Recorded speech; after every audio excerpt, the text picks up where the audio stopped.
विद्यार्थियों, वेदों की संस्कृत पाठशाला में मैं वेद अब आपके लिए शब्द शक्ति और पद पदार्थ विवेचन के गूढ़ रहस्य को पुनः और दृढ़ता से प्रस्तुत करता हूं।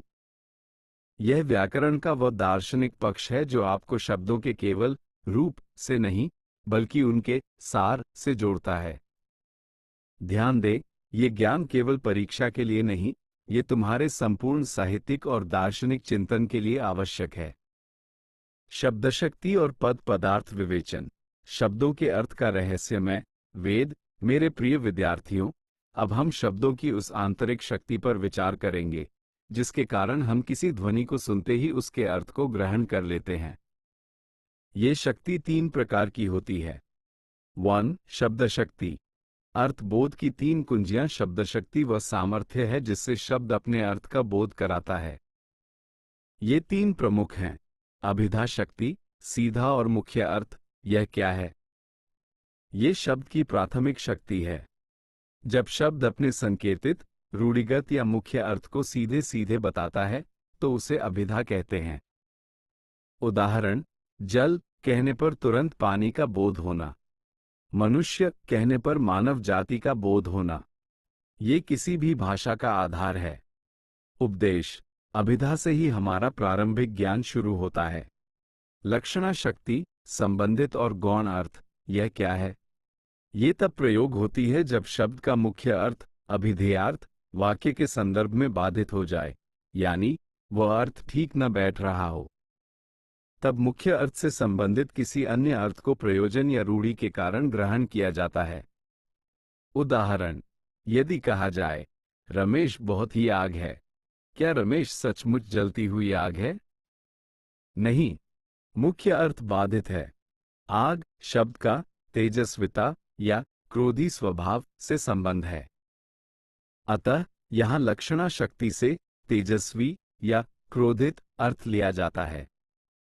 उपदेश, लक्षणा हमें भाषा की लचीलता, फ्लेक्सिबिलिटी सिखाती है।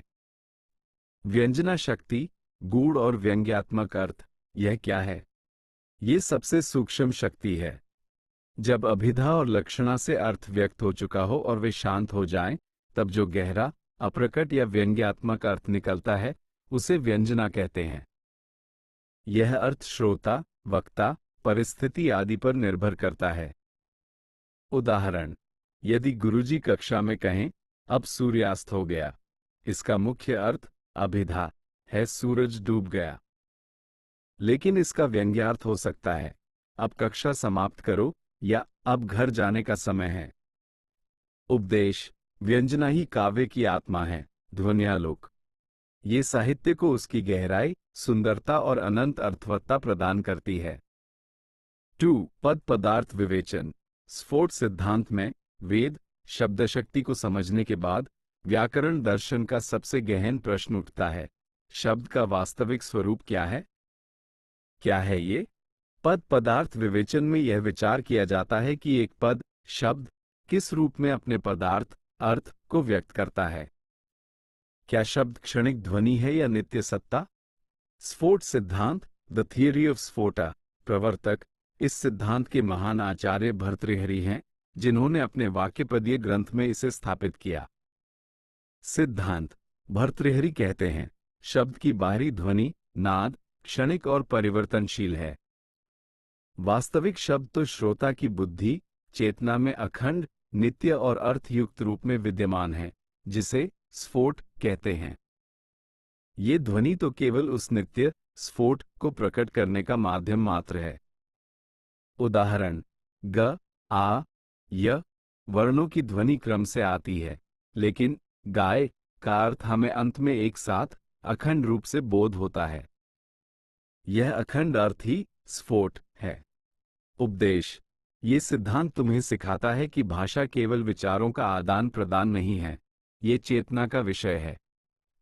शब्द की शक्ति और उसका वास्तविक अर्थ तुम्हारी बुद्धि की गहराई में निहित है।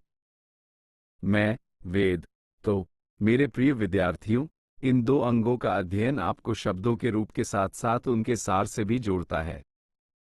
ये तुम्हें व्याकरण की दार्शनिक ऊंचाइयों का अनुभव कराएगा। क्या ये ज्ञान आपके मन में अब पूर्ण रूप से स्पष्ट हो गया है? क्या आप इसे अपनी तैयारी में पूरी दृढ़ता से आत्मसात करेंगे?